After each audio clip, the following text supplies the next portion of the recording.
How you doing? You know, before I got on stage, you said, relax. You're fighting against yourself. You were telling me to in some way, just learn how to move slowly and not make it so hard upon myself. Is that right? Pretty much. So I want to begin with an image. If we could pull up the photo number 1. Here is the cover of your book. No words on the cover, just your photo. I'd like you to react to what you see there. Oh, wow. A reluctant surrender. Yeah. What did you say? A reluctant surrender. A reluctance to surrender. Yeah.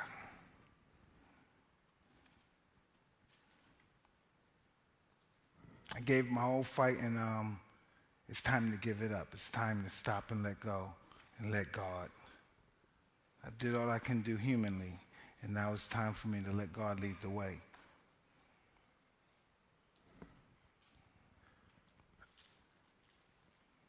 You see, I see something so strong, and I also see some sadness in that. Sadness is over. There's no more sadness. I have nothing to be sad about. I've done everything I ever wanted to do, everything I ever dreamt of doing. Things I never even dreamt of doing. I even made up, and I done them. So there's nothing to be sad about. You, in January 2003, you had a tattoo put on your face, and you said, I hated my face. I literally wanted to deface myself. It's in the book. Yeah. An amazing comment. I don't know. I don't think it's that amazing. The things I say, I don't think it's as profound as what many people may think is profound. I just think it's my feelings of what I felt at the particular moment. You know, and I always had a very complex life, and I never had a good psychological opinion about myself, and that's because of my upbringing and my view on my life and my view of my whole barometer as a person. And so I never grasped that love of that particular identity of myself. What you've told the story, but I'd love our audience to hear a little bit about what this tattoo is. Well, listen, I was high. I was smoking some weed and drinking. And I went to this gentleman. I said, I want a tattoo on my face, and I wanted the tattoo. What did I want? I wanted hearts or something on my face. I wanted something ridiculous on my face. And lots of them. Yeah, lots of them, and he wouldn't do it. And he said, no, I'm not going to do that. And he said, I don't do no racist stuff. I don't do no disgusting stuff. I do only art. And he said, come back in a week, and I'll look for something. Then he came back, and he said, I found some tribal markings. And then I changed a few things, and I said, yeah, I'll try that. And then this is what we came with. And it's a tribal symbol from Maori. Yeah, from the New Zealand indigenous people. What I find remarkable, Mike, in this memoir, is in this confession, as it were, is that it is very much in the style and in the tradition of some of the most extraordinary confessions, memoirs that have been written. I mean, I place this within the context of Saint Augustine and Montaigne and Rousseau and people who laid their heart bare, who just spoke as it is, who told as much truth as they possibly could. And in thinking about that and thinking about the fact that in this you have included so many sides of yourself, the great with the despicable, the strong with the less strong, your whole existence in some way. I was thinking of a line of George Orwell where he says autobiography is only to be trusted when it reveals something disgraceful. A man who gives a good account of himself is probably lying, since any life, when viewed from the inside, is simply a series of defeats. Well, now that's pretty profound, but I just actually don't believe somebody's going to read this book and say, whoa, I'm envious of this guy's life and I'm jealous of this guy. They're not going to do that if they read this book. I don't think they're going to get that. What do you hope to inspire then? I'm not here to inspire anything. I hope I wasn't here under those pretenses. I'm just No. I'm not. You're not here under those pretenses. But I'm wondering what this book. I mean, you can't obviously know how people will react to it, but what do you think you want to convey in some way? You say people don't want to live this life, I understand, but you want to convey some kind of sense of what this extremely complex life was about. I've never understand the concept. How do I express this? I've never expressed this, but how do I start? I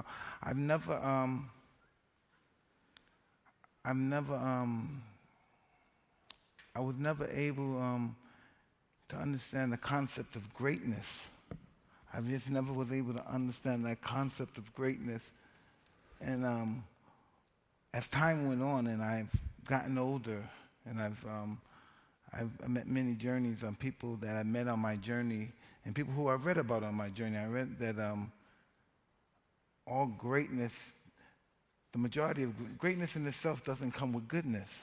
The two don't coexist with one another. And I spent all my life trying to become great because I had such a low self-esteem.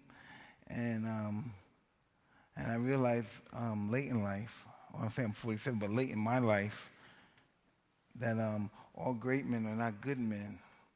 And then so I tried to embark on a whole different career and try to become good. But what's the concept of good? Being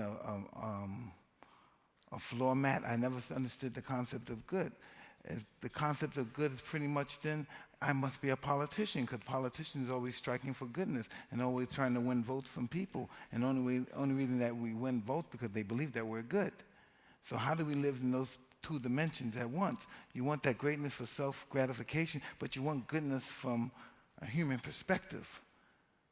And I really have no idea, no clue how do I juggle both of them and be in harmony. And then in all actuality, they don't exist. You have to pick a side. What are the qualities you admire in people?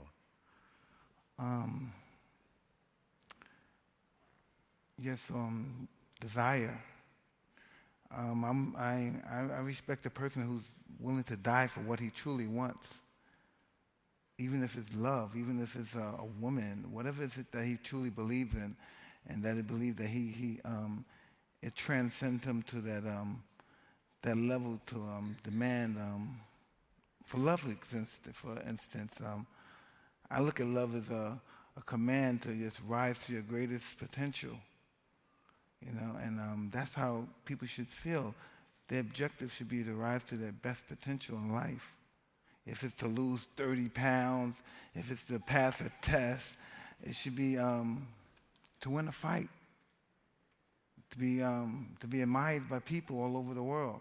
It should allow you to rise to your greatest potential, that you look at yourself in the most grandest fashion.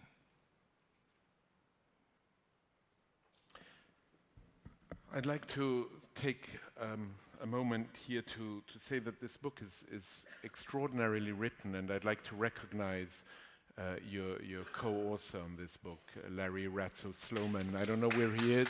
Larry, can you stand?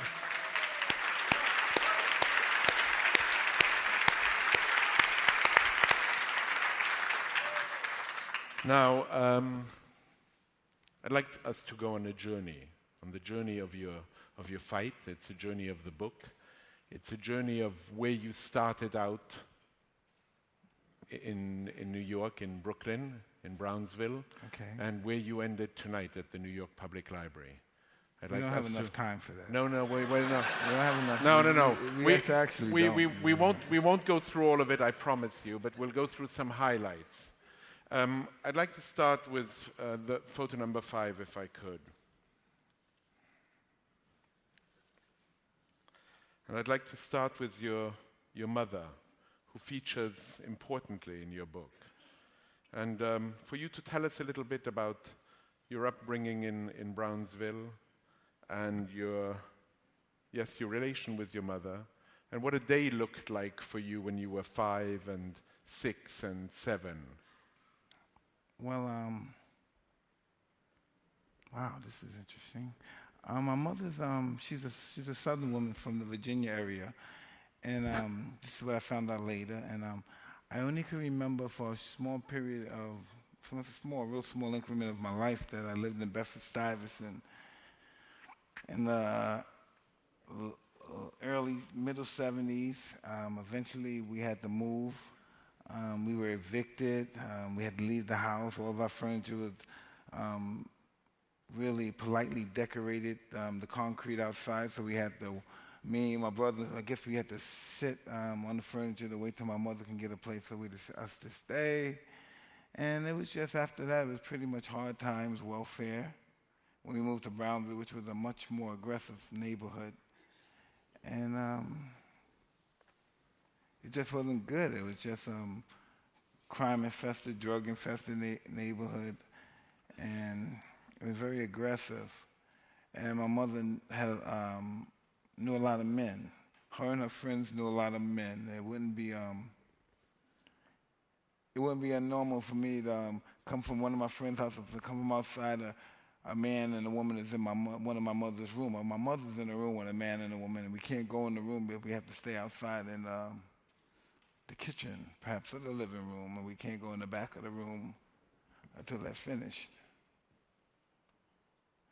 And that's just how our life's been. And as time went on, I've learned to while people were in the back that I would, and they fell asleep, I would go in their pockets and take their money. And that's just how it's been. That's just what it was all about. I learned how to steal at a young age. Very young age. Yeah, very young. I learned how to steal. I learned how to, when my mother's friends were in her house, they were drinking. I learned to go in their house from a fire escape and rob their house while they were downstairs drinking with my mother. And that's just what I learned to do in my life. And you ended up going to school, but stopping school at a very, very early age. Well, people used to pick on me in school. Cause, they bullied you. I mean, you had such an They bullied me, yeah. But,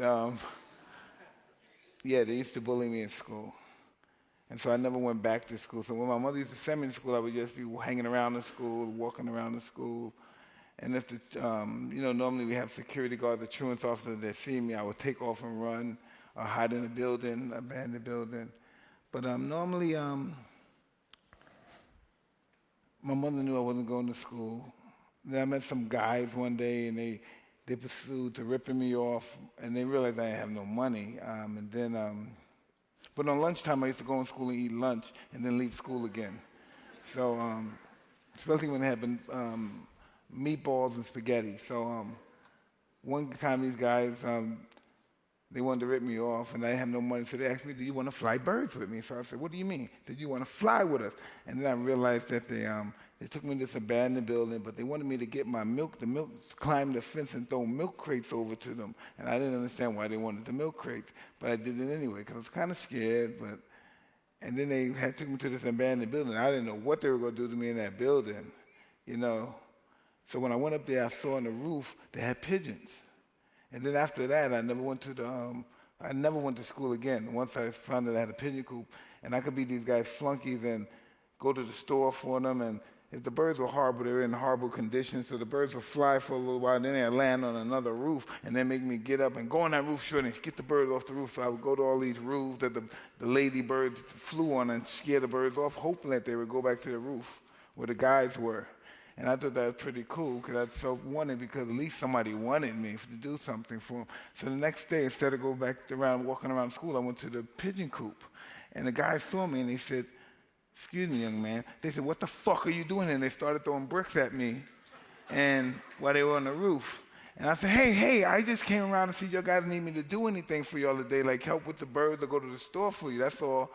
But they had thought that I was coming back around to steal their birds. And I had no concept of stealing birds back then. So I guess, The concept developed later. yeah. I just wanted someplace to hang out instead of walking around the streets all day. And some weird guy be asking me to get in the car and suck their dick or let them suck my dick or something when I was outside just waiting for school to come out or waiting for the lunch to appear. So I would be on the roof with these guys who I didn't know, who might have killed me also, right? So they said, "Yeah, go." And then they throw down go to the store and get some cigarettes and get a knee-high soda. After throwing bricks at me, you know. And so I go upstairs, and so the guys go like this. School is over and stuff, but they tell me we're going to the center tonight. We're going to go to the after-school center. This is where I don't know, the poverty-stricken people that live in the projects, they have a center there, a youth center, and they go there and they're playing music. They got a jam in the center, so we're going to go to the center. And so, oh man, I don't believe I'm saying it. So I said, okay, I want to go too. Can I go? And I said, okay, yeah, sure, you can come. But I'm a young kid. I had no concept of you had to wash. Yeah, and so when I went to the center, I said, oh, fuck. I still had the bird shit on me from the, so I still have the bird shit and all the stuff, the tar and stuff from being in the pigeon coop, helping them build the coop. So, you know, we have tar paper, so we have to put the tar paper in the coop, and we're doing our own little home design network on there, right? And so I have tar on me, and I have bird done on me, and so when we go back, I never went home and washed. I just had the same clothes I had on. And when I went there, the kids that was on the roof that brought me to the roof, they all had new clothes on. And they all laughed at me. And everybody started laughing at me, and I was scared and embarrassed. I started laughing too. And one of the guys that was on the roof, he had said, "What the fuck, you dirty little motherfucker? What you come around here looking like that? Don't you ever wash?" And he said, "You better meet me at the roof. Meet me tomorrow, motherfucker. Meet me at the roof where the birds where you met me today." Even though that guy wasn't his pigeons, but he was there. He was looking for one of those other guys' brothers. He was older. He said, "Meet me at the roof. You hear me, shorty? Meet me at the fucking pigeon. Where you were today?" And I'm a schmuck. I'm like, "Yo, schmucko." So I met him early in the morning, just like when you're going to school. So I met him at the pigeon coop. And from then on, me and him started robbing houses. He taught me how to rob houses. He taught you how to pick locks. Well, that too, but he taught me how to rob the houses. And because I was younger than him, so he would tell me to ring the doorbell, knock on the door. And if someone comes over, say you're looking for this guy, he'll give me a Jewish name or something. He'll give me some name. He just knew what to say, the right stuff and what neighborhoods. And I didn't know. And then I found out nobody was there. He would pick the locks. He would have the kid pick the locks. And we would go in there. We would find money, guns, jewelry. It was just wow. It was just such a rush being in somebody's house and you see that luxury there and it's yours. And he didn't give me much money, but he bought me a lot of nice-looking clothes. And he said, you go back to the center looking like this. Don't forget, you hear me, motherfucker? You go looking like this. And then I went to that center, and then it was a whole different, it was totally different. You were appreciated differently. Yes. Everybody wanted to be my friend. Everybody, at the time I was young, but at the time we had, I can't even pronounce, the digital, right? The digital watch. Remember that stuff? We had digital watches and long jean watches. And I was just a young little kid. I must have been 10. I might not have even been 10, but I remember I had one watch. I had a long jean watch. I'll never forget. It was a gold watch with one diamond, and I had the digital watch. But I liked the digital watch because I was a kid, and I liked to see the numbers light up. Kick you, kick you, kick you. But I couldn't even tell time back then, but I had the watches and stuff. It still makes you laugh. Yeah. And I was just, in my neighborhood, that's what it was about. But it depends on how you look. You know, I always, and they used to call me Dirty Mike, Dirty Ike, and it wasn't because I had bad clothes. I always had the best clothes, but I always was on the pigeon coop, and I always got them dirty and tall, and I would never change my clothes and wear. I would never do that. I would never change my clothes to put on some raggedy clothes and be seen in raggedy clothes because I'd been traumatized from that experience when I went to the daycare center, after school center. So I would always just wear my nice clothes in the pigeon coop, and they would always get dirty, and I would just go home and change in some new nice clothes. You know, till this day, I'm the same way. I always make sure that I have nice clothes on, no matter wherever I go. If I'm playing with pigeons, if I'm playing soccer, if I'm taking out the garbage, and it's just, it's just always been a scar on me since them guys just humiliated me that day. I want to go from Brownsville to perhaps what was one of the most important experiences for you, meeting Castamato, and what that meant. I'd like us to see photo number 2, if we could. You say about him, there wasn't a happy muscle in his face. No, this is an awesome man. Listen, this guy only he reminds me of Edmond Dante from The Count of Monte Cristo. This guy was always, till the day he died, he's always planning his revenge and his comeback for the people that put him in self-exile from boxing. These guys are dead, and he's still planning revenge on these guys. And he's planning revenge on the guys who worked for this guy, but didn't like the guy anyway either. But he wants to go after them too, just because they worked for him, you know. But they it was just crazy. They didn't have nothing against us, but Cuff hated those people just because they knew him in any kind of capacity, and he always planned for his great comeback in boxing. Channel for me, Cuss.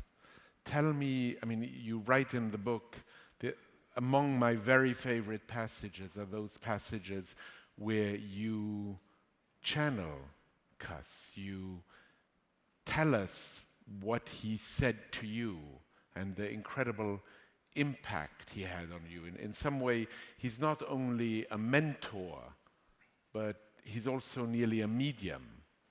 I never, in my whole, listen, this is really interesting. Number 3. What is he saying to you?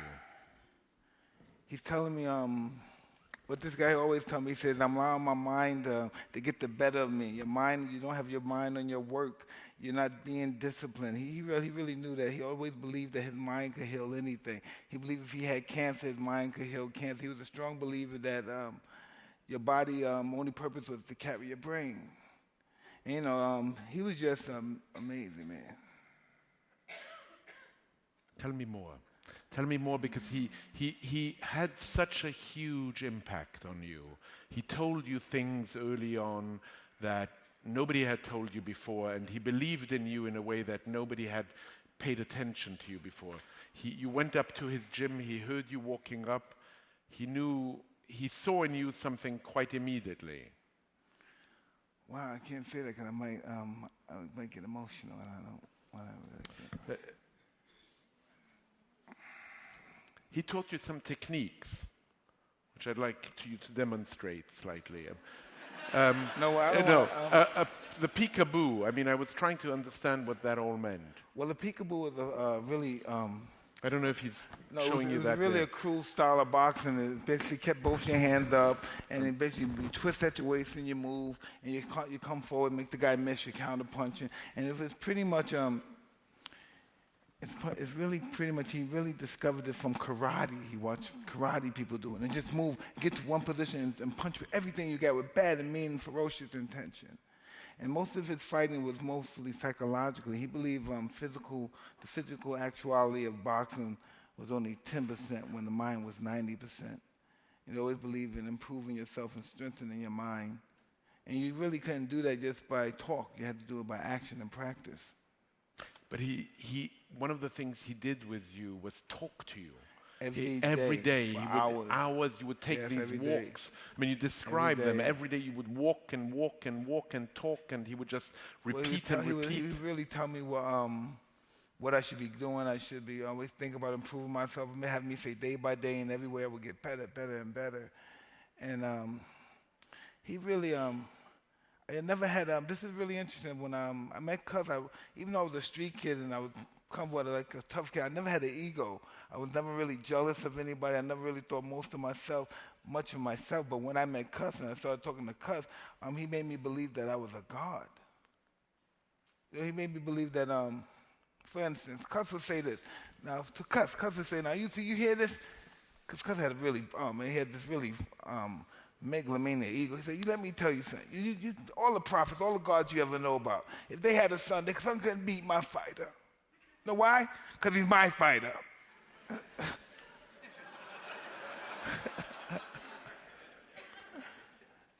But he also taught you he built that ego, but he also taught you how to be mean. He believed, there's a quotation here in the book where you say, Cus wanted the meanest fighter that God ever created, someone who scared the life out of people before they even entered the ring. He trained me to be totally ferocious in the ring and out. Yeah, and that's what I was. That's what I was. Yeah. That's why I'm here. That's why I'm here. Yeah, that's why he taught you how to completely be an animal in the ring. And build you in that way. No, but an animal, but a sophisticated animal, a smart animal, the lion and the fox. You know what I mean? I could beat the vicious guys, and I got outsmart the slicksters. So I was pretty much didactyl in that apartment, pretty much. But what really was the turning point is that there was nobody that could reach the core like Cus could. No one could inspire me. I don't know.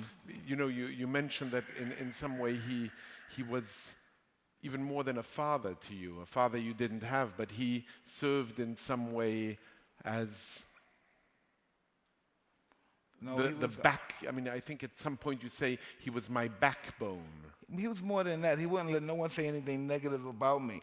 At any fight, if someone said something negative about me, he was the old man, he would attack them. Literally. Yeah, physically. He wouldn't let nobody allow any negativity to even seep through my psychic. Everything was that I'm invincible, I'm a savage, I'm ferocious, and the smartest savage. I don't even think that way anymore.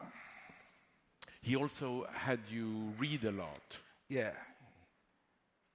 He always had me read mostly books about war, Claude von Clausewitz. Yeah, this guy, he was a pretty interesting guy. He read Nietzsche. And this is why Cus read all those books. Cus was pretty much an intellect, but he was an intellectual and philosopher about war. And he thought fighting was a form of war, and he thought fighting was, Cus really thought he was like born 2,000 years too early. He should have been a Roman gladiator or something, because he believed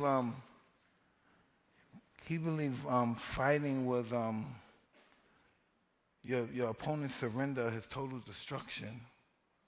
And he didn't think of it as, even though he said it was savage and ferociously, you had to do it in such a relaxed and calm state, without any emotions. And I'm totally emotional guy all over the place, so that thing just didn't work out. But that's what he was all about, A really scientific way of destroying people. He enjoyed hurting the opponent. He wants them to never have a chance to believe they can beat you. But hurting the opponent, and this is a very important part of what you describe in the book, is in Undisputed Truth. You describe the fact also that hurting the opponent was co-substantial to boxing and may now be leaving it in some way. Well, no, because in doing that, and there's a quote in Machiavelli, The Prince, and when they say, after you defeat the king and you cut off his head, you be audacious and you say what you're going to do to the next ruler and the next prince that you're going to conquer, and that allows them to be intimidated. It speaks volume. One of the people I've interviewed here a few times who I know fairly well is Werner Herzog, the German filmmaker. Oh, that's my buddy. He loves you. And Werner said, you ask him a question from me. You ask him, why is he interested in all these Frankish kings? Why is he actually asked me to ask the audience, who in the audience knows about Pepin the Short? Well, you know about Pepin the Short. Oh, absolutely. And he said, Mike Tyson will know who Pepin the Short is. He will know about Clovis. He will know about the Frankish kings. Why does this matter to you? And he asked me to ask you this in this way. Where does that curiosity for Pepin the Short come from? I don't know. It all comes from my insecurity of being poor and not having nothing, being insecure and being, yeah, that's what it is, obscure. I never wanted to be obscure. I was born in obscurity, and I never wanted to deal with that again. I never wanted to be that. And they came from obscurity. Clovis came from obscurity from only one perspective. He was a king at 15 years old when his father died, but they were small kings. His father was what? Children, and his father was Merovich, the founder of the Merovingian dynasty. But they were really nothing because Attila the Hun was terrorizing the whole territory. He was terrorizing the Romans. He was terrorizing the Visigoths. He was terrorizing the Franks, the Vandals. Everybody was in mortal fear of him. And then Aetius, a statesman from Rome, decided that he's going to get all the German tribes together and we're going to vanquish Attila the Hun. And then he did. And in the process of doing it, the Roman kingdom pretty much fell to pieces. And after Attila the Hun died, then the Franks and the German tribes, they reigned rabbit on the whole Mediterranean world. And that's why most of the guys, most of the saints are German. When we read about the Germans, and it was Pepin the Short. I believe Pepin from Austria, the first Pepin, and then it was St. Arnold. He became St. Arnold, but his real name is Anuf. He's given him Pepin his daughter, and then Pepin married his daughter, then sent her to a monastery, and then from then on they took over. I think they vanquished the last king of the Merovingians. I believe it was Clovis III, and then after that the Carlovingians took over. And from Pepin had this. What did Pepin have? He had a son that was called Martel. And Karl Martel's, he was illegitimate son, and then after Pepin the First died, his wife took Martel and put him in prison.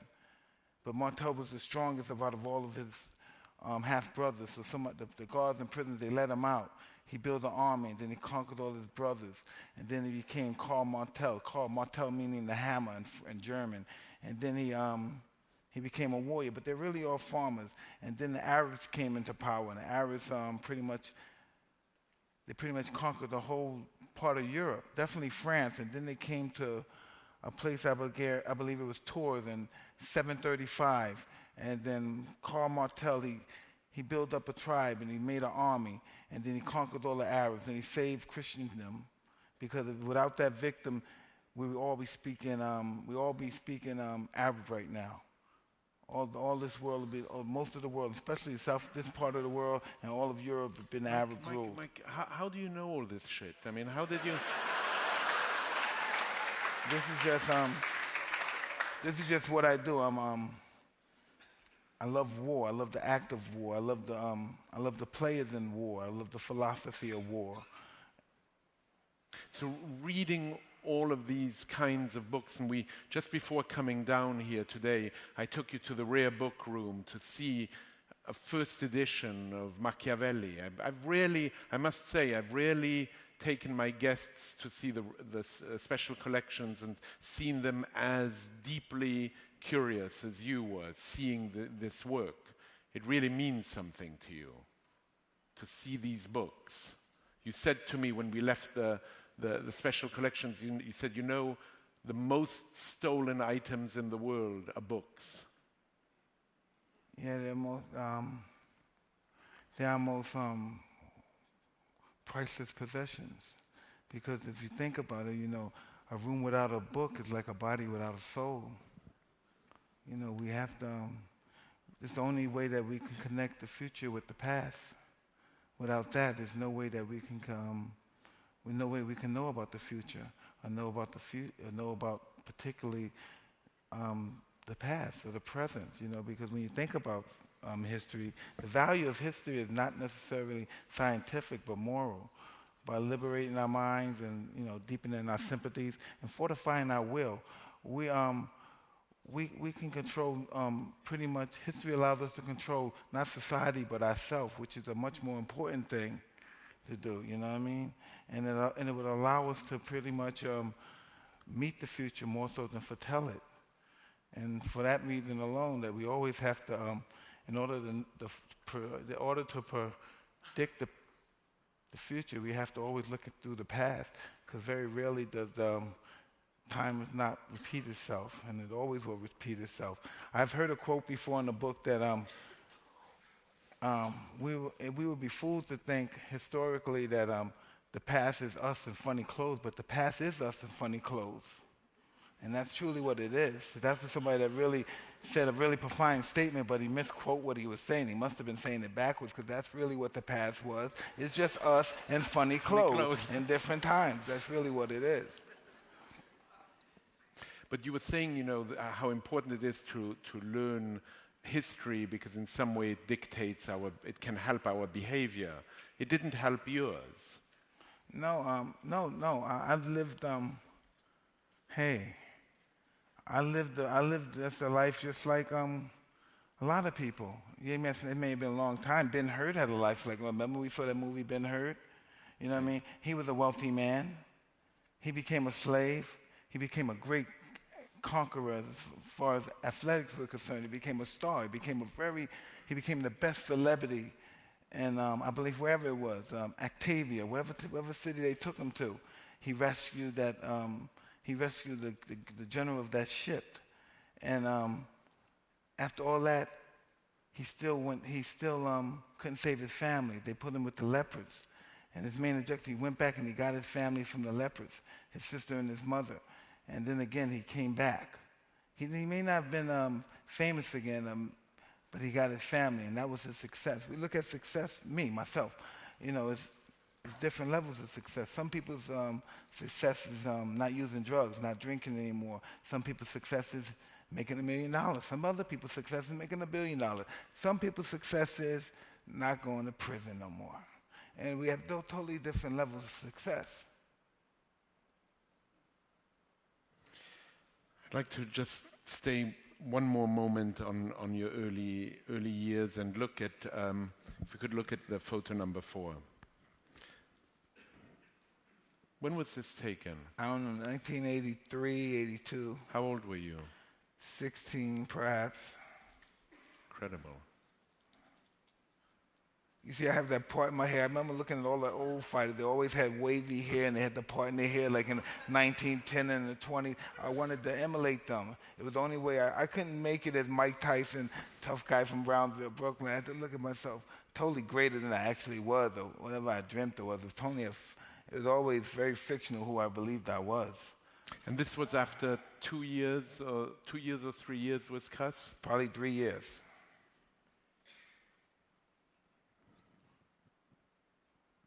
When I was 12 years old, I looked just like I look now.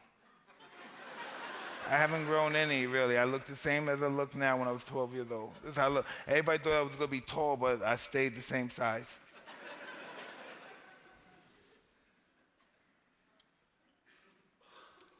It's just such an incredible picture.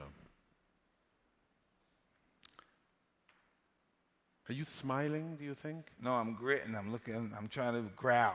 I'm growling.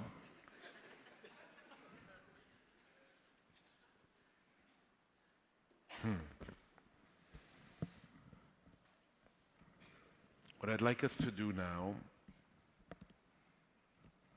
is to have a little master class with you. Uh-oh. We're going to watch a few fights. Okay. And we're going to watch them, I'd like to explain, we're going to watch them without sound. And I don't know exactly what I'm seeing, but I'd like you to tell us what Okay. you see. Oh, And so no.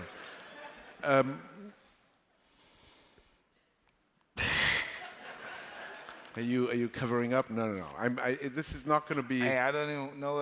I don't even watch this stuff. I try so deeply to avoid my past and boxing. Well, you know what? I watch It's oh, actually God. we're going to watch other boxers. Great. All right. Great. We'll watch maybe one with you because I think Okay. it would be a missed opportunity to have you here and not watch one with you. Okay. But we're going to begin because also, you know, what I was mentioning to you about Herzog and all the history you loved.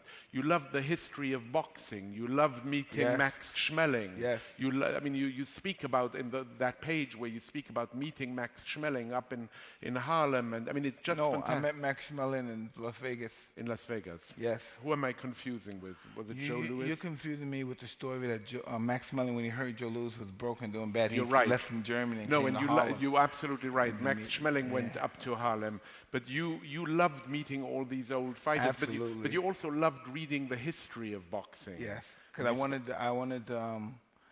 just wanted to be the best in what I did, so I wanted to know the history of it. I wanted to know the origin of it. Do you feel that boxers are doing that now today? Well, no, they can't. No, well, at least I don't know. I don't want to be ignorant and say I'm the only guy that ever did this, and it's only about me. I would like to believe that, though, but I'm not gonna be. I don't want to say that.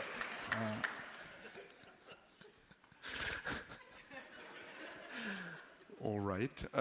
Let's look at this Sugar Ray Leonard Robert Duran fight. It's round 12, June 20th, 1918.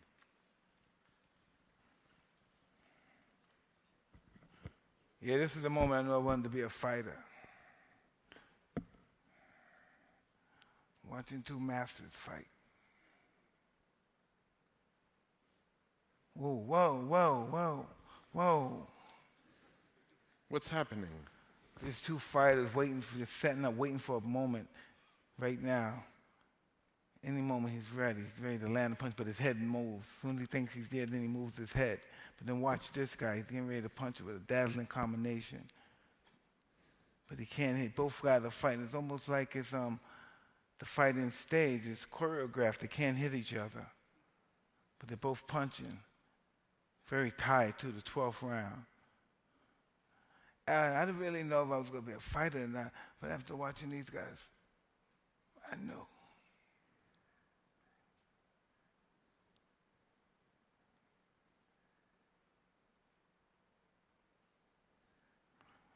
You know, they were fighting. They fought 15 rounds, and it was a war, but none of them had a mark on their face. But it was a hard fight, but nobody had a mark on their face. They're master technicians, you know. Knew the craft well. And he's your favorite fighter. Duran, yes. Yes. You actually say in the book that most people assume that it's Ali, but it's really Duran for you. Why? Wow. He was a street fighter like me. You identified with Yeah, him. he was cruel and mean. I never looked at Ali. I respected Ali and I worshipped Ali, but he was very tall and very handsome. I was very short and not so handsome, and I wasn't good looking. And he was very, articulate, and I spoke with a lisp. And I didn't really, I didn't relate to two besides we were black. Ali was a middle-class kid. He had a mother and father that both worked. My mother and father was in the sex industry. So and Roberto Duran's mother was pretty much, out there as well. And so I related to that. And I didn't have to change. I didn't have to change my diction. I didn't have to learn how to talk polite. I didn't have to be nice. I didn't have to have a proper linguistic skill. And so if he could be accepted and be worshipped that way, I thought I would be able to as well. And he made it click for you. It was him. No, he was just who made you want to a master become fighter. After that fight, he pushed Lenny. He went to some other guy and he told him to suck his balls. And I just drove me nuts. I said, "Yeah, that's my man."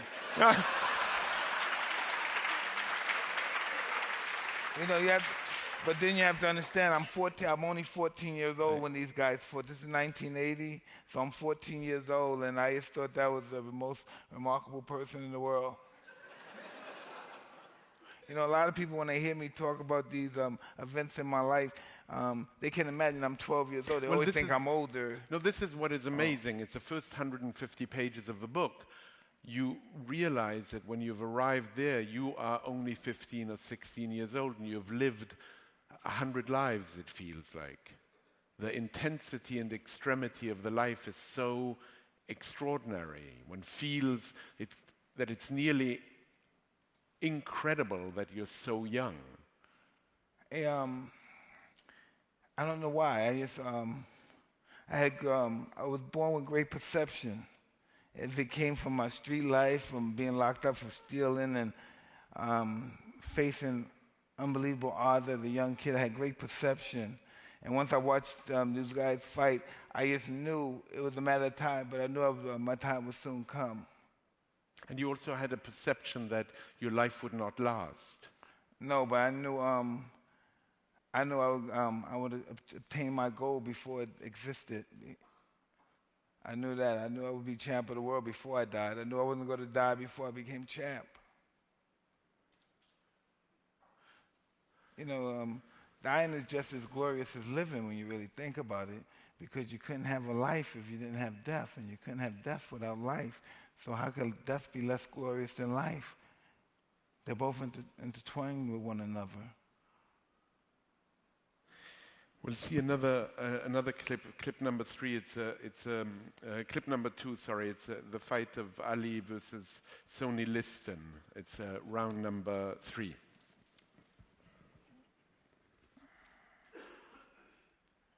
This is a great fight, because this fight, Ali was he was a young man, and believe it or not, before Ali came on the scene, this guy was a monster. He was a juggernaut. He didn't even have to hit the guy. Only thing he had to do was to walk in a circle around him until they dropped dead of a heart attack. And he was just listen, this is a bad man. This man right here is really a bad man, inside the ring and out. This guy terrorizes cities by himself. He goes, man, police try to question him. He knocks them out. He breaks their jaw. He puts them in comas. This is the man. This is a guy that you read about in fables and stuff. This is a real bad man right here, inside the ring and out. And because Muhammad Ali, you have to only talk to guys that within this era and know about fighting. Ali has superseded this guy so bad that people forgot about him. But before Ali came on the scene, this guy did, he made boxing look so easy. He made it look very easy. This is the Mike Tyson of the 60s and late 50s right here. You can never, Ali, the reason why Ali beat these guys, because Ali, believe it or not. Yeah, I was wondering, what did he have that Ali had the will to win like nobody that ever lived in boxing. He had the what? The will to win. We look at Ali, and when you think about it, right, you see this guy, Ali. Ali is, in all actuality, he really passes more as a male model than he is a fighter, when you think about it. No, really. If you just look at Ali, he's more of a male model than he is a fighter, but he's a ferocious animal. He's almost like, He's like a ferocious, savage, saber-toothed tiger with a very pretty face. And that's what we don't see. That's what we just don't see that in these kind of people, and that's what he was. He was just his pain threshold was just out of this world. And he was just the quintessential prototype of the great fighter. And he did everything wrong. You know, he pulled back. He never punched to the body. You know, and he just he wore people down. Explain this to me. Ali never threw a body punch in his career. Okay, so you know what I mean? I don't know what you mean. He never hit anybody in the chat in their career. I was exactly okay. But listen, Ali never punched to the body, hit anybody in his whole career to the body, and Ali just Ali believed that he was truly a god and nobody on this planet could beat him. And how dare you even think that you could beat me? You know, so he came on stage with that. Everything that he believed, he projected to his opponent. You know, now when you really look at how does Ali beat George Foreman? How does Ali beat Sonny Liston? How do you beat these guys? How did he even beat Joe Frazier fighting the way he fights? He beat them because he refused to lose. You know what I mean? He was just a remarkable human being. And this is, in some way, you and Ali have something in common there through Castamato, because Castamato also taught you this will to destroy and to win at any cost. Well, Ali wasn't a destroyer. Ali was more of a manipulator. He made you believe that you couldn't beat him. How did he do that? Because he told you couldn't. He made you believe. You know, you look at this guy, you see these big monsters, they landing these heavy punches on this guy, and he's fighting them back. And Ali will hit you hit Ali with you hit him with this building, and he said, "That's all you have?" Your sister hits harder than that. And he talks really bad about you in the clinches, Ali. Ali really, things that I'm not really permitted to say in the audience, he would really talk bad about you in the clinches. And it's okay, you can. No, I prefer not to. But he's just a remarkable man, and I don't think we'll ever see a man like him again. And he's just, incredible. But incredible. when you say he spoke, he did it while he was fighting. Oh, absolutely. But it was more than what he took. It's what he believed and what he accomplished and how he beat the guy. He beat you with his punches. But he's just, we're never going to see a man like him again. Not in the ring. No, never. Well, with that in mind, I think we should maybe see one more Ali fight. All right, let's do it. Yeah, let's. Clip number 3, Muhammad Ali versus Joe Frazier. This is Ali fighting Joe Frazier in 1971. Ali's been... round 11. He's round 11. He's been exiled for 3.5 years. Joe Frazier's been very active. Ali has only fought 3 fights in 3.5 years. And he's fighting one of the roughest fighters in the history of boxing, a really perpetual motion. Don't give you a moment's rest. He's constantly on you, throwing hard hydrogen bombs. Look at him. He never stops. He never stops. And don't get me wrong. Joe Frazier went to the hospital because Ali put a real, old-fashioned ass whooping on him. But listen, he never stopped. He never stopped. He has never stopped. He was perpetual motion. Both of these guys, him, George Foreman, Joe Frazier, and Muhammad Ali, their birthdays only a few days apart. They're all Capricorn, the biggest ego in the astrological signs. Capricorns never admit to their wrongs and stuff. They're always right. What's happening here? I mean, he's talking. Oh, yeah. He's talking. He's talking. But as I was saying earlier, what make great fights, right? Joe Frazier despises him. Joe Frazier hates his guts. You know what I mean? And that's what brings out the best of Joe Frazier, because he really despises Ali. He thinks Ali is pretty because he is. He thinks Ali thinks he's better than him because he does. And look at Ali, he's fighting back. But Joe Frazier, he's taking 7 punches to land 1. But when he landed, he sure lands it. Look at him. Oh, he's still hurt. This man is out on his foot. But look, whoa, down he almost went. Look at him. His jaw is fractured. Look inside. Look at boom. Look at Ali's right jaw. It's swollen like a golf ball's in there. But he's still fighting. Look at him. He's a little guy, but yeah, I hear you. He's a little guy, but he's an animal. Oh, man. He never stops coming. He never comes. He makes all your causes, everything you believe. I'm fighting for my mother. I'm fighting for my brother who's dying for cancer. He makes all your causes a fucking lie.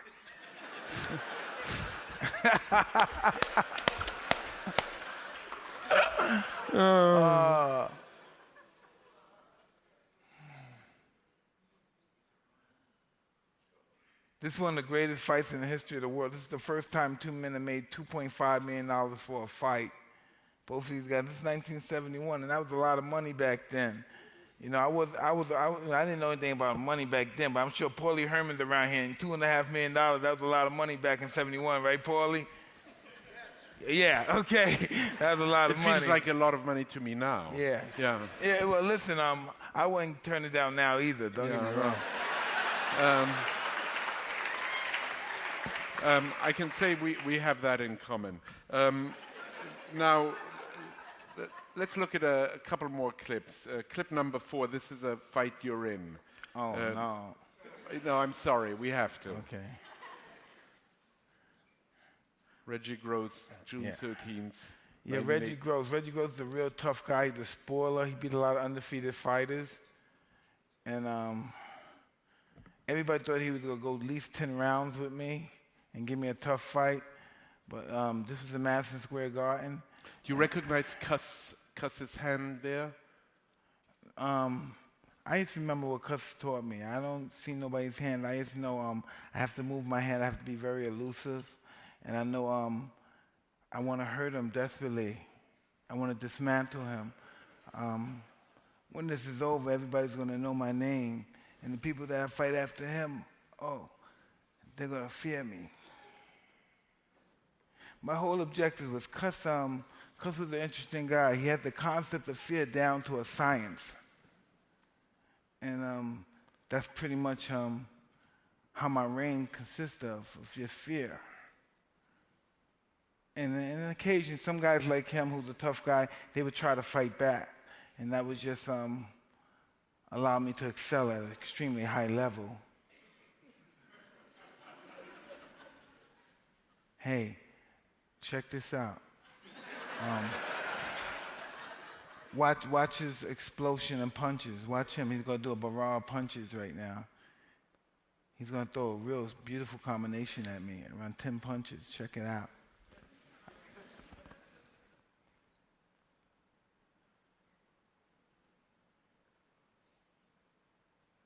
Watch this. Watch my head.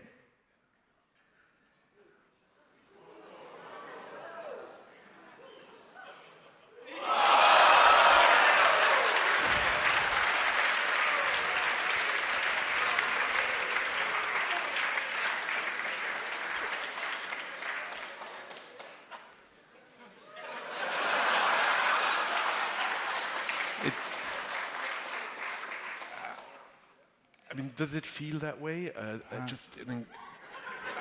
It felt like a cosmic release here. I mean, everybody just. No, I mean, what is it? You know, I feel like asking you, what does it feel like to both be the recipient and to give these punches? I mean, is there any? I mean, it's an experience which I don't think I'll ever have. But That's funny you say that because most people. What I do for a living, they avoid their whole entire life. Yeah.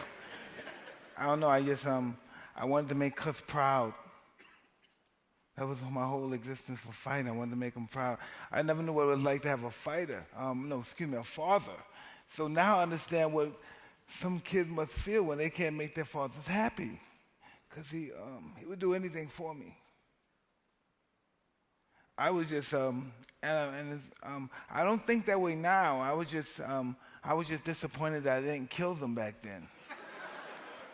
that was just my main objective because I wanted to succeed so bad, and I failed, and the fear of not succeeding was worse than dying. So I just wanted to make sure they never got up.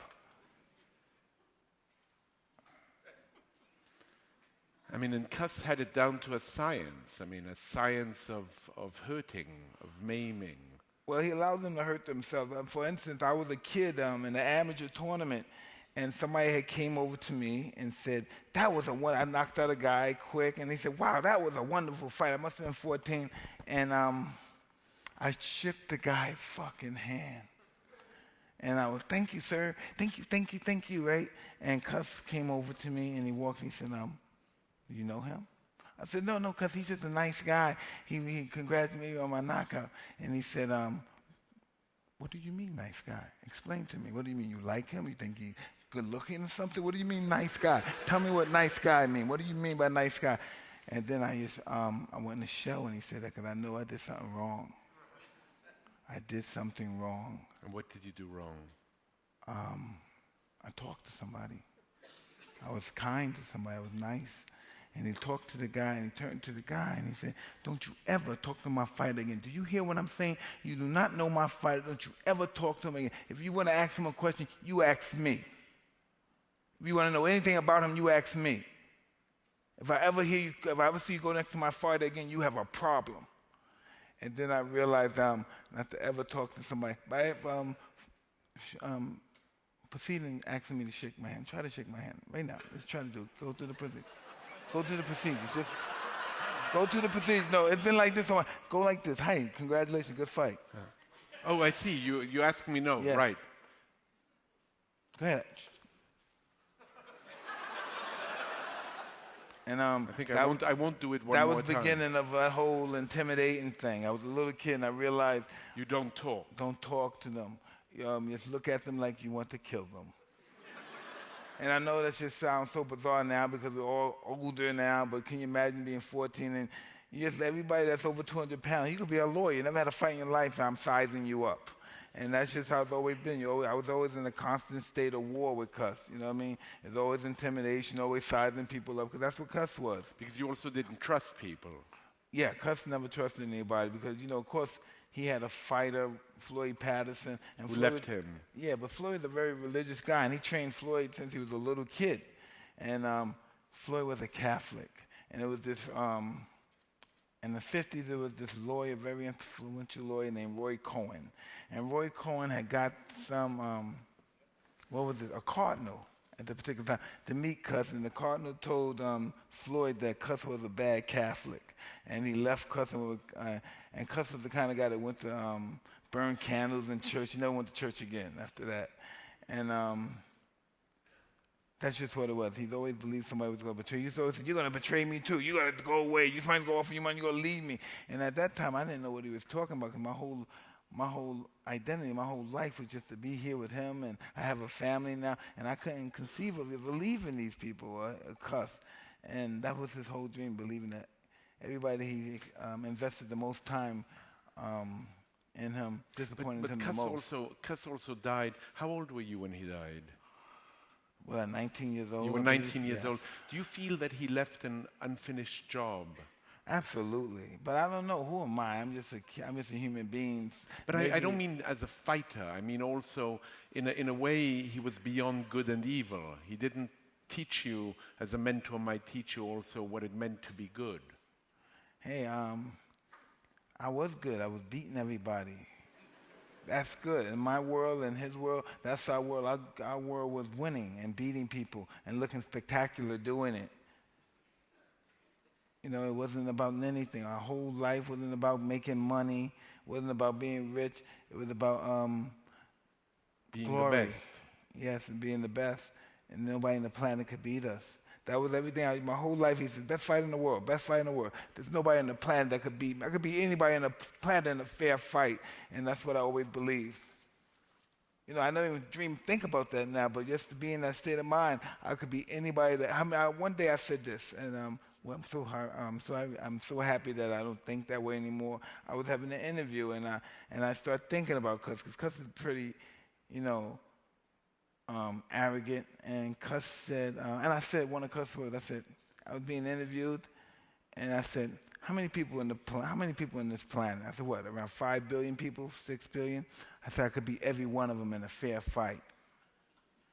And that's what I believed at the time. But it sounds so good to say that. And I can't believe I had the audacity to say that. But that's what this. Cus put you on one thing you said to me that struck me before we spoke tonight. You said Cus put you on a pedestal and then cut you down. Oh, absolutely. I remember I was a young kid and I was getting put on the front cover of maybe Ring magazine at the time, a big-time magazine it was.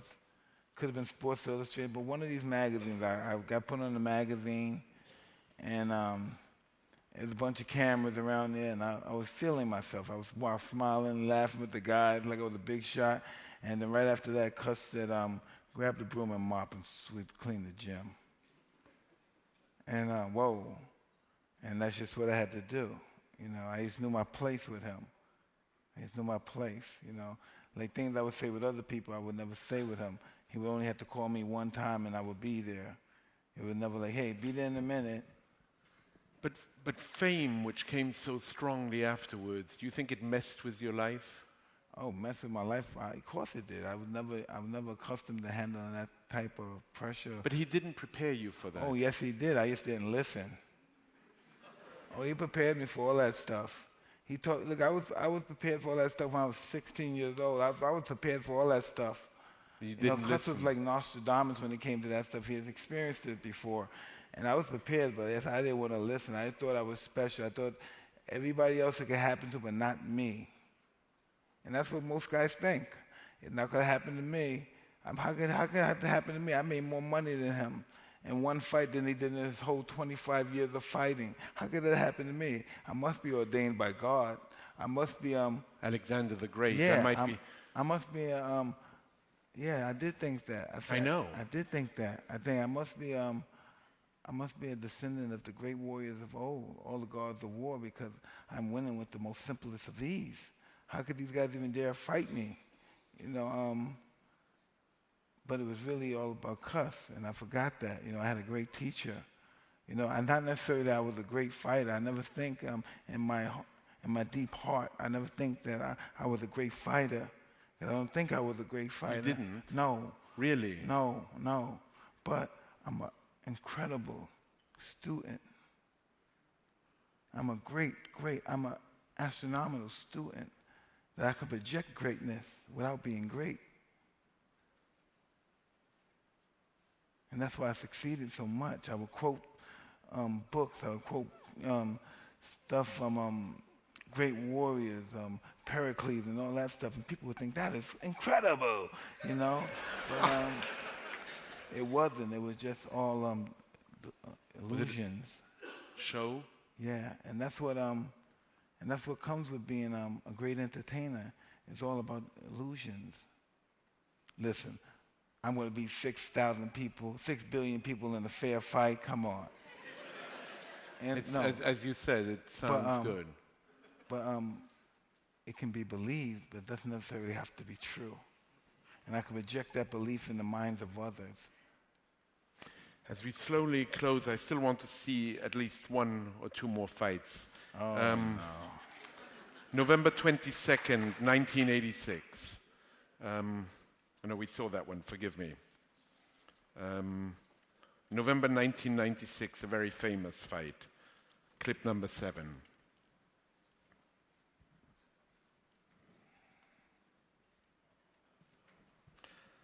And what year is this?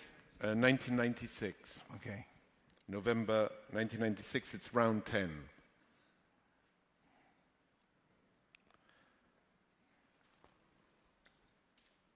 This is where you... Is this the first fight or the second fight? First. All right.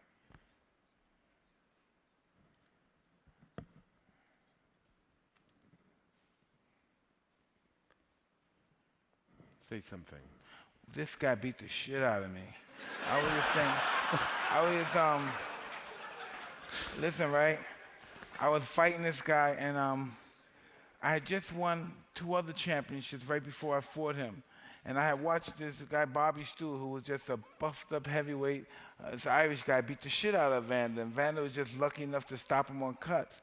So I had won 2 titles, and I was up in my room smoking a bunch of blunts and drinking some champagne. And of course, you know, I had all my little prostitute girlfriends with me as well, right? And so I watched this fight, and I said, listen, oh, this is so magnificent punch right here. But I was saying to myself, I'm not even going to train for this guy. Fuck him, right? But my friend Zip said, no, Mike, you got to train. I said, come on, man, you think I got to train for this guy?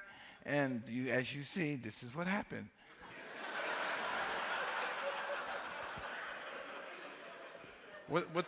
What's going through your mind at that moment when you've lost? I'm saying, oh shit.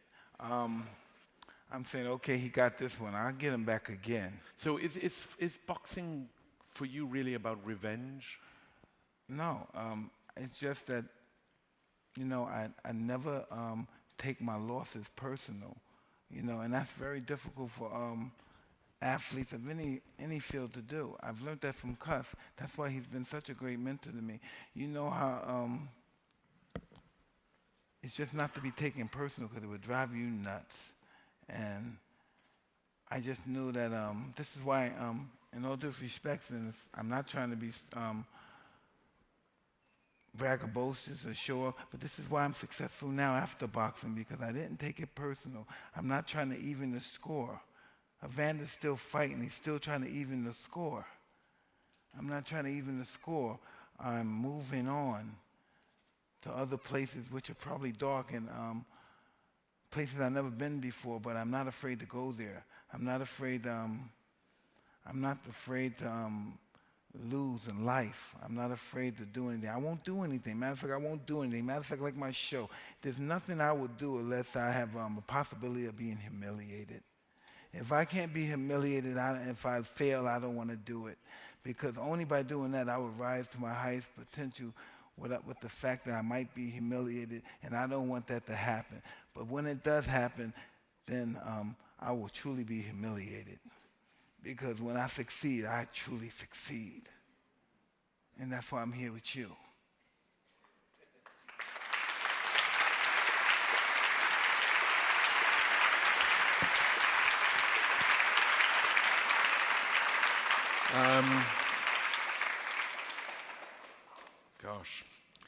I'm going to have you read a couple of passages. Oh, no, that's going to be like it being at a spelling bee for me. Okay. You know what? How about I read one and you read one? Okay. Okay. I want to make sure that people understand that I'm reading you. Many of these words will be new to me.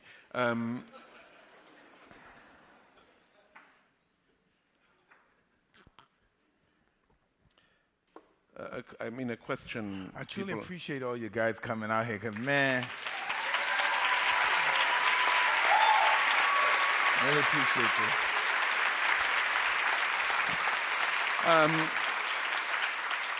Yeah, I mean, you know, in the spirit of what you just said, you write in the book, my baseline normal is to destroy myself, and when I don't do that, I think I should get rewarded. I'm the quintessential addict. I'm a piece of shit who thinks that the world revolves around them.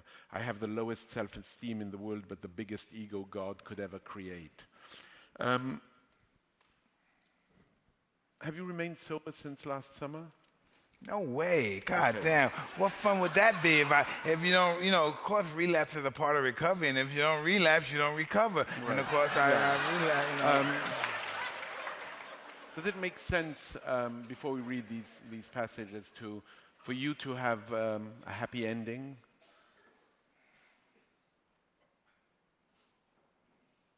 I don't know about that. We're dealing with life on life terms. What does that mean? It's out of my control, truly. You know, it's out of my control. I say, well, I'm responsible now. I have to be present for my family and my children. But when that feeling comes, you know, you have no control over it. I might want to die tomorrow, you know, and that's just what it is. And that's how my mind works. Maybe something may happen. I might get into an argument with my wife. Something might happen. I might want to die tomorrow, and I might want to live but I might have killed myself already. So I don't know how that goes. You know, And you want to die because there's been enough already. no, maybe I want to die because I want to know what it's like to die. I want to know if it's just dark, like when you have one of those dead sleeps and you wake up and you wouldn't know if you were dead or not if you didn't wake up. So I don't know. I don't know what I want to do. I just know right now I want to live and experience life, and I don't know what life has in store for me, but I'm not afraid to find out. But I'm not afraid of dying either. You know, what I think I'm going to do is I'm going to read just a little bit of that passage because it's a long one. It's in the epilogue. It's extraordinary. It's a passage in all in italics. Do you know why it was put in italics, that whole passage? This whole passage. By all means, Yeah. what is italics? In indented scripture, look here. If you see the difference. It's highlighted. Why was it that way, Ratso? I mean, why was it? So it's stream of consciousness. What it feels, I mean, it feels like you're talking. You're on a long rant. Yeah, that's what I do, right, baby? Because when I'm angry with my wife, I'm not even angry. I'm just talking. I'm just ranting. Yeah, but let me. I don't want to clean up this. I don't want to do that. I don't want to go to the store and buy this and that. Goddamn, come cook food now. Yeah. I mean, you know, I'll read a few passages very quickly. I hate myself sometimes. I feel like I don't deserve anything. Sometimes I just fantasize about blowing at somebody's brains out so I can go to prison for the rest of my life. Working on this book makes me think that my whole life has been a joke. I'm a dark and jaded motherfucker. I hate living like I told you, I hate living like a peasant now. I don't know if I'll survive to the next day. I might just say fuck it and jump and leave. Sometimes I can't sleep, and then you say I'm a waste. The only thing I did was fight, fuck, and bring in the kids.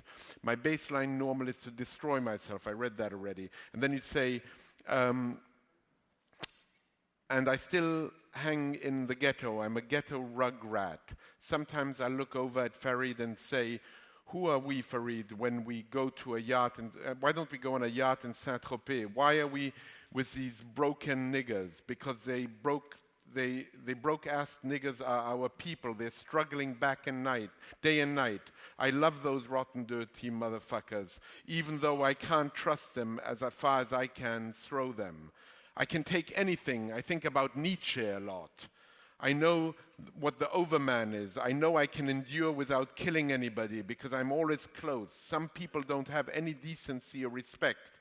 When we're out and we see a guy like that, I'm thinking, I wish we could say something. He would say something to my wife. I'd blow his brains out. Those people are out there, but I've got to stop thinking that way. I'm trying to restrain that, to be the new guy. But how much of my balls do I have to cut off to be this new guy? Quite a passage.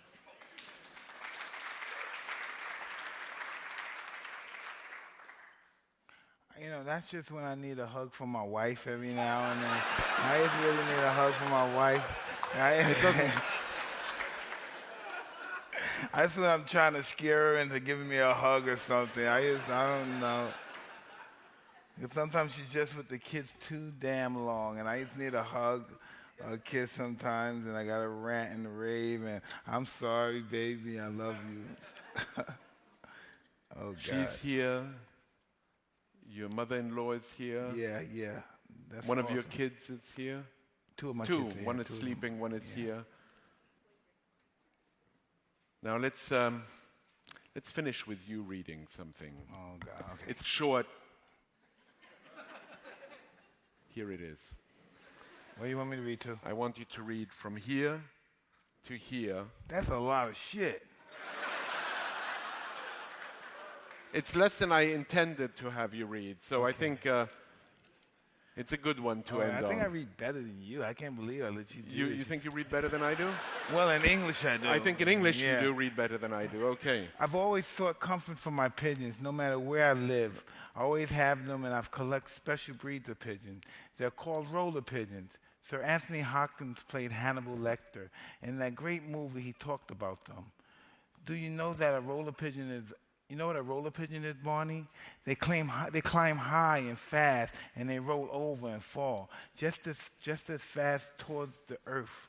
There are shallow rollers and there are deep rollers.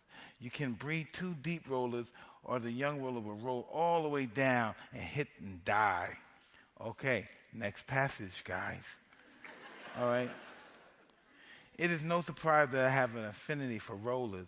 It is really something to watch them fly higher, and then all the other birds. They fly higher than all the other birds, way up on the top of the sky, and way in the clouds, and they just roll and roll and roll down.